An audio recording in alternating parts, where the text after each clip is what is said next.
નમસ્કાર દર્શક મિત્રો, ઈરાન દ્વારા આજે પણ ખૂબ મોટા પાયે મિડલ ઈસ્ટમાં આવેલા યુએસએના ઠેકાણાઓ પર હુમલો કરવામાં આવ્યો છે. ઈરાન અને બીજી તરફ ઇઝરાયલ અને યુએસ વચ્ચેનું આ યુદ્ધ પ્રાદેશિક સ્તરે સતત વકરી રહ્યું છે. ઈરાન દ્વારા ઇઝરાયલથી લઈને છેક યુએઈ સુધી જબરજસ્ત હુમલો આજે પણ કરવામાં આવ્યો છે. આજે આપણે આ વિડીયોમાં જાણીશું કે ઈરાનને તેના પડોશી દેશો સાથે કેવા સંબંધો રહ્યા છે. સૌપ્રથમ દર્શક મિત્રો, આપણે ઈરાનના નકશા પર નજર કરીએ તો ઈરાનના પડોશી દેશોમાં નીચે એટલે કે પૂર્વીય દિશામાં એનો પડોશી દેશ છે પાકિસ્તાન, આ પછી આવે છે અફઘાનિસ્તાન, ઉત્તરે આવે છે તુર્કમેનિસ્તાન અને આ પછી આર્મેનિયા, અઝરબૈજાન સાથે પણ તેની જમીની સરહદ આવેલી છે અને પશ્ચિમી દિશાની વાત કરીએ તો તુર્કી પણ તેનો પડોશી દેશ છે અને નીચે ઈરાક પણ તેનો પડોશી દેશ છે. ઈરાનને તેના જેટલા પણ પડોશીઓ છે તેમની સાથે સંબંધો ખૂબ ઉતાર ચઢાવવાળા રહ્યા છે.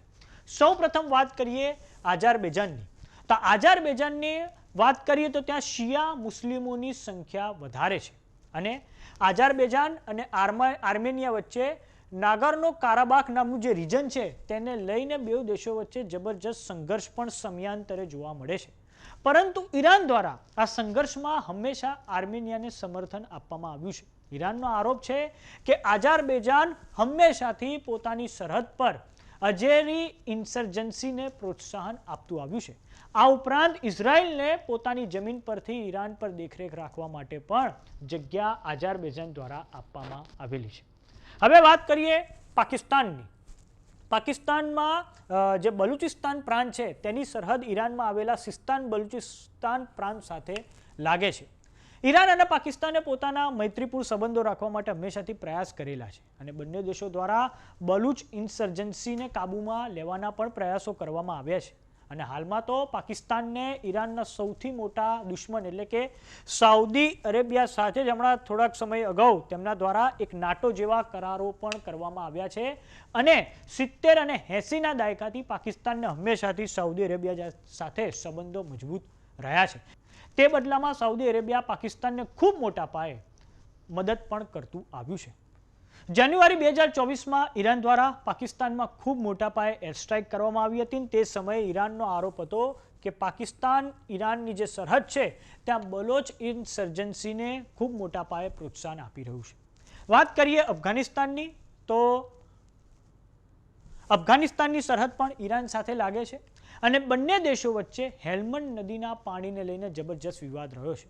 1998માં સુન્ની કટ્ટરવાદી તાલિબાન સાથે ઈરાનના સંબંધો બગડી ગયા હતા અને જે પ્રથમ તાલિબાનની સરકાર બની તે સમયે તાલિબાન દ્વારા 10 ઈરાનિયન ડિપ્લોમેટનો જીવ લઈ લેવામાં આવ્યો હતો. જો કે 2021માં જ્યારે યુએસએ દ્વારા અફઘાનિસ્તાનમાંથી વિડ્રોલ કરવામાં આવ્યું ત્યારે ઈરાન દ્વારા તેનું સ્વાગત કરવામાં આવ્યું હતું, કેમ કે ઈરાનની ગણતરી એ છે કે તેના પડોશી દેશોમાં જેટલી પણ યુએસએની હાજરી ઓછી હોય તેટલું વધારે સારું.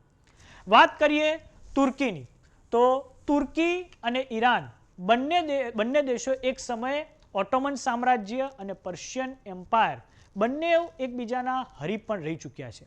બંને વચ્ચે હાલમાં તો સંબંધો ખૂબ શાંતિપૂર્ણ છે અને પ્રોક્સી ફોર્સિસના કારણે બંને દેશો કાયમથી આમને સામને રહે છે. તેનું એક જ ઉદાહરણ આપીએ કે સિરિયામાં ડિસેમ્બર 2024માં જે બશર અલ અસદનો જે તખ્તા પલટ કરવામાં આવ્યો તેમાં તુર્કીએ ખૂબ મહત્વનો ફાળો ભજવેલો છે અને જે બશર અલ અસદ હતા તે હંમેશાથી ઈરાનના સમર્થનમાં રહેલા છે. તેના કારણે બંને દેશો વચ્ચે તણાવ એ વખતે પેદા થયો હતો અને તુર્કી એક વાતથી એ ખુશ છે કે ઈરાન પાસે પરમાણુ હથિયારો નથી.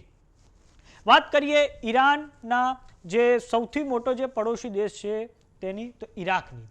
તો 1979માં ઈરાનમાં જે ઇસ્લામિક ક્રાંતિ થઈ તે પછી બંને દેશો વચ્ચે સંબંધો તણાવપૂર્ણ રહ્યા હતા. 1980થી લઈને 1988 સુધી બંને દેશો વચ્ચે ભયંકર રીતે ઈરાન ઈરાક વોર ફાટી નીકળ્યું હતું અને સદ્દામ હુસેનના સૂર્યાસ્ત પછી ઈરાને ઈરાકમાં પોતાની પ્રોક્સી સેનાઓ વધારે મજબૂત કરી છે.